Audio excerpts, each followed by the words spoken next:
yung malalaking Ganesha na dito. Pero hindi natin nakita yung pinakamalaki. Hindi namin kung nasaan na yun, guys, kasi nakita nyo naman kung gaano ka-jam pack yung lugar dito.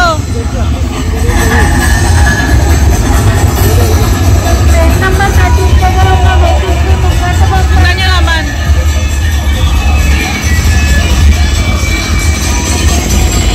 Medyo maluwang na guys, pero kanina talaga dun sa pinakalikod ng pinuntahan natin, napaka jump pack ng mga sasakyan na. May number pa nga ito, crane number 8.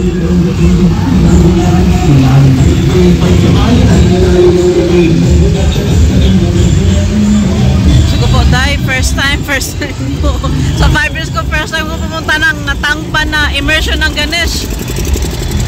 Umaga pa lang pero nagsisiksikan na. Mamayang hapon guys, talagang ito hindi na makahulugan ng karayom dito mamaya. Kaya maaga pa lang pumunta na kami.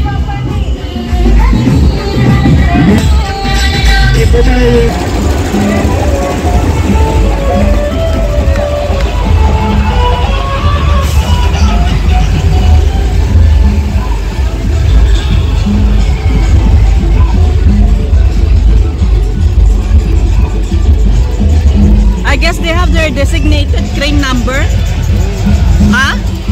They have.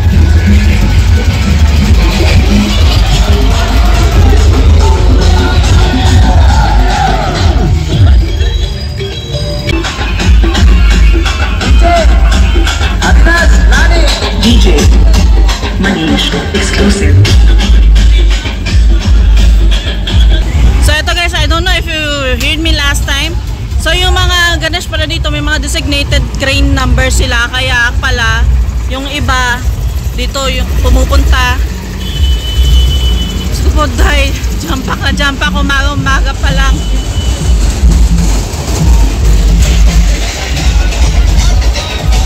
DJ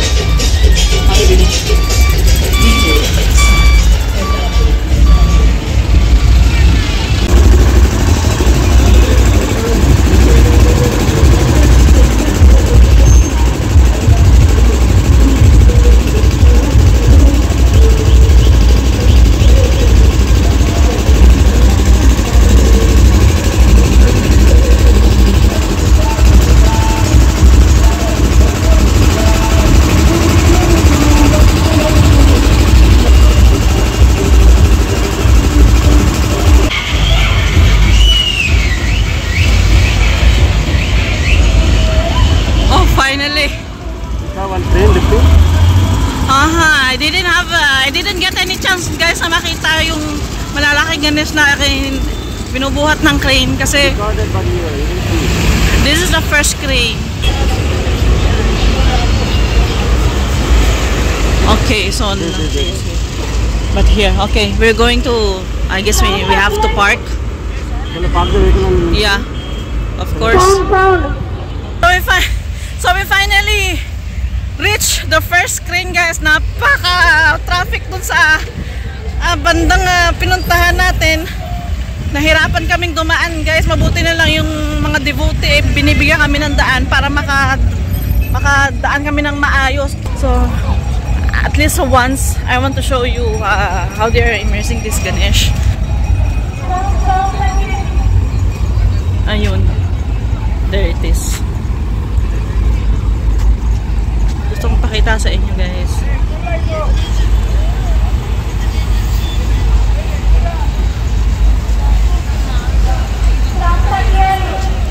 Pero hindi natin nakita yung pinakamalaking Ganesh dito. Napakataas nun eh.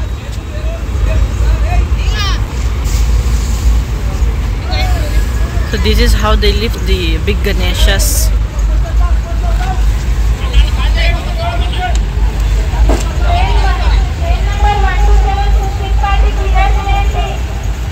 May mga announcer rin na nag-guide sa kanila.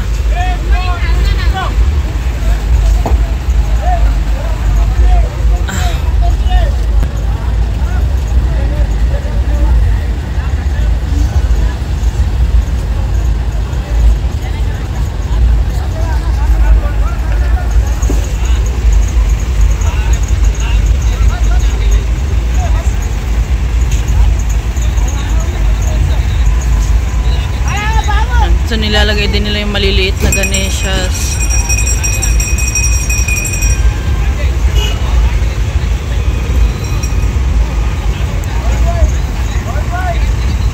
There it is.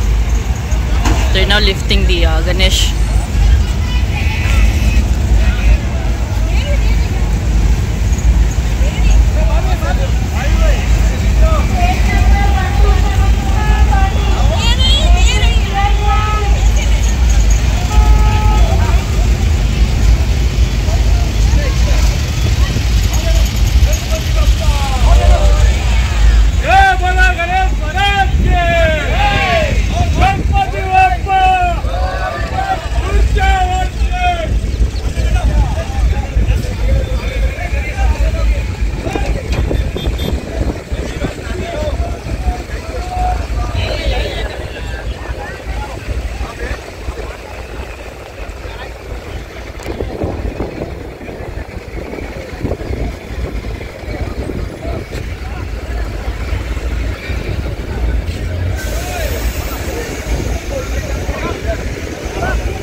kasi hindi pwedeng mag-park dito ng sasakyan. So we're in a hurry to go back. And that's it. The immersion. So first time ko siyang na-experience guys dito sa Tangban, Hyderabad. There's a big Ganesh Train there. number 128. Wait lang, Anika. Train number 128.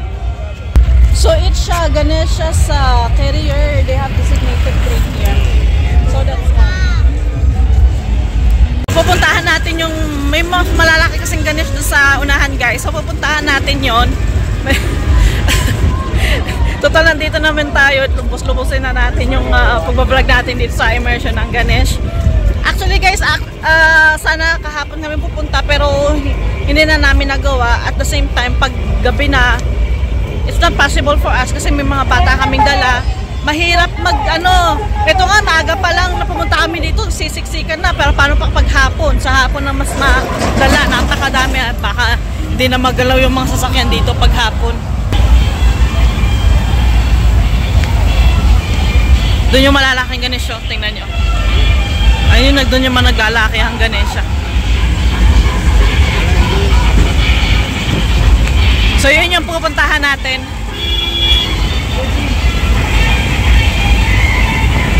Siguro guys, madaling araw nandito na tong mga to kasi alas 6 kami umalis ng bahay. Dami ng tao.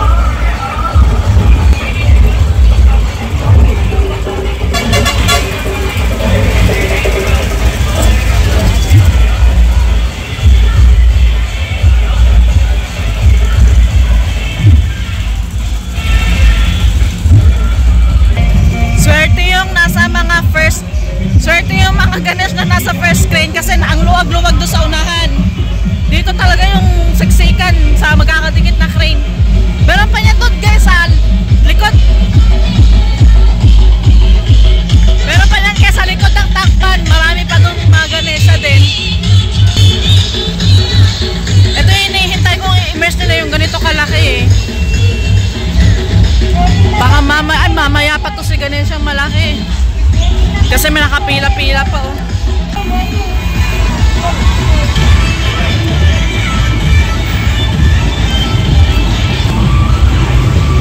Ito yung mga lady police nila dito.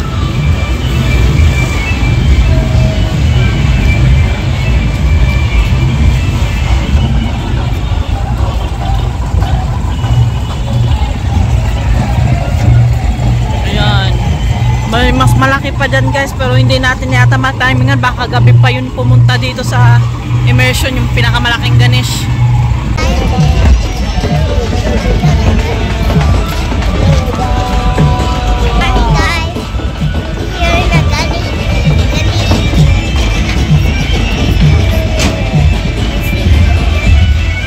So babalik na kami sa bahay. So ito yung sinasabi ko sa inyo guys, yung pinakamalaking Ganesh. Ayan yung hindi namin naabutan kasi ngayon lang yata nila inilabas you know that early in the morning pumunta na kami doon. Kasi ngayon guys, ang daming tao na doon.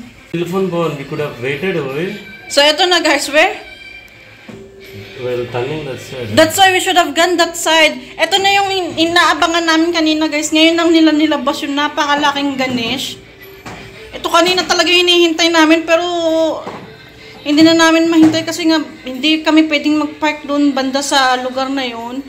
Sayang, ito yung gusto ko talagang makita at ipakita sa inyo.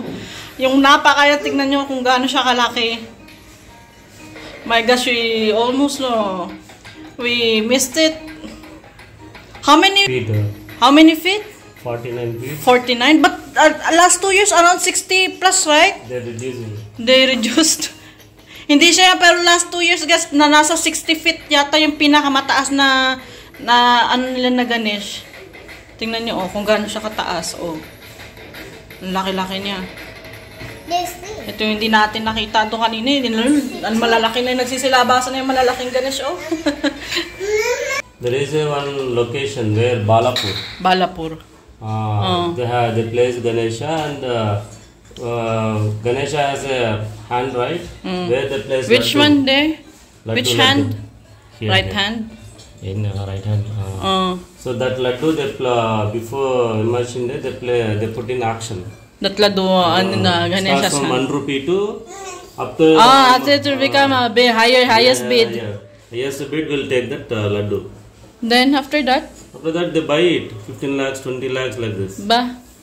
That cost of laddu? Ano na sila ng full view ng malaking Ganesh. Pero last 2 years guys, 60 feet, mas mataas pa dyan. At may 2 taong nakaupo sa uluhan ng Ganesha.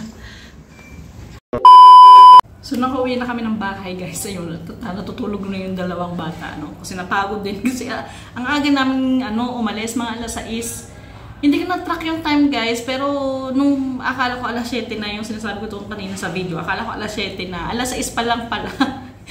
Hindi ko na na ganun talaga kami kaaga kaninang umalis. At the same time, you know guys, I feel so very happy kasi for the first time after 5 years na nandito ako sa India, first time ko lang talagang na-experience yung mismong day ng last day immersion ng mga Ganesh. And sayang guys, nakita nyo doon sa TV, nung pagkaalis namin, tsaka lang yung time na yun na dumating yung pinakamalaking Ganesh, nasa around 40 feet siya. Pero yung sinasabi ko sa inyo before, 60 feet yung pinakamataas na naitala na malaking Ganesh. It was, I guess, 2 years back. No? 2 years or 3 years back. Yung napakalaking Ganesh. Kasi nga, di ba, nagkaroon ng pandemya. Walang ganong happenings nung nag-vlog ako. Kasi, if you can still remember doon sa mga previous vlog ko, nag-immerse ako. First time ko nag-immerse dito sa bahay. Ang hirap niya kasi, since clay siya, tsaka ang baho. Sorry guys. Ang baho kasi nga di ba alam mo gawa sa lupa. Ako nag-immerse nung Ganesh na talagang kailangan tunawin na hanggang sa maging putik. Ayun, so I'm so very happy na na-experience ko yung Ganesh dito. Hindi ko talaga in-expect guys. Actually, I was expecting na siguro konti pa lang, yung pailan-ilan lang. Pero hindi ko na-expect na umaga-umaga pa lang na kapila na yung mga sasakyan na mag-i-immerse ng Ganesh. So sabi ko kay Papa, mabuti na lang na umaga tayo kasi kanina nung nakauwi na kami mga bandang alas 9:30 or alas 10 na, hindi na makahulugan ng karayong dun sa Tacban guys. Talagang punuan yung mga tao. So, we're so very happy and glad na naka-experience natin yung Ganesh immersion dito. So, by the way, before we end our vlog, so, yung shinare ko sa previous video natin guys, it's about swerte.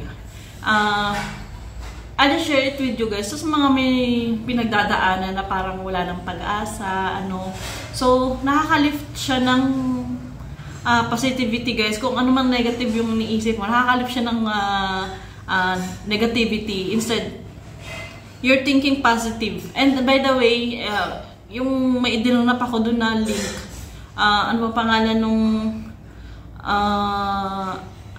coach na yon, ang ganda ng mga paliwanag niya about sa law of attraction and law of assumption. It's just like two main ingredients kung gusto mong ma-attract, yung gusto mong makamit ng mga bagay na gustong-gusto mo, no? Ang ganda niya, and may meditation din siyang ituturo. So why not guys, why not try, no? Wala namang mawawala. Hindi ko naman sinabi nga tigilan niyo yung pag natin sa ating mahal na Diyos. It's just like just add it, no? Para yung positive vibes na natin, para ma-attract natin kung ano yung gusto natin na makamit. So, by the way, may nabasa nga pala ako na doon nangyari sa vlog namin. Wag ko daw palitan mo. Don't worry guys. In-insert ko lang yon for those who are experiencing something hardships. Ngayon, kung ano mang kinakaharap nyo, just to lift up your spirit, no? Na wag naman negative yung intindi nyo. Huwag kayong mag-alala guys. Wala akong balak na maging si Madam Aurin. May isa-shoutout nga pala tayo. Sino nga pala yun? Si Rose Emily's Vlog. Ayan. Rose Emily Vlogs. Hindi ako nakapag-comment doon sa videos mo, pero chinek ko yung YouTube channel mo. So, she's a Filipina married to a Chinese. So, check out her channel, guys. And kay Mr. and Mrs. Sing Diary, ayan, regards sa whole family ni Ate Annie, everyday inaabangan ng videos nito, sending loves from Qatar. Shoutout po sa asawa ko na si Hardip Singh. Nagpapashoutout sa kanyang asawa.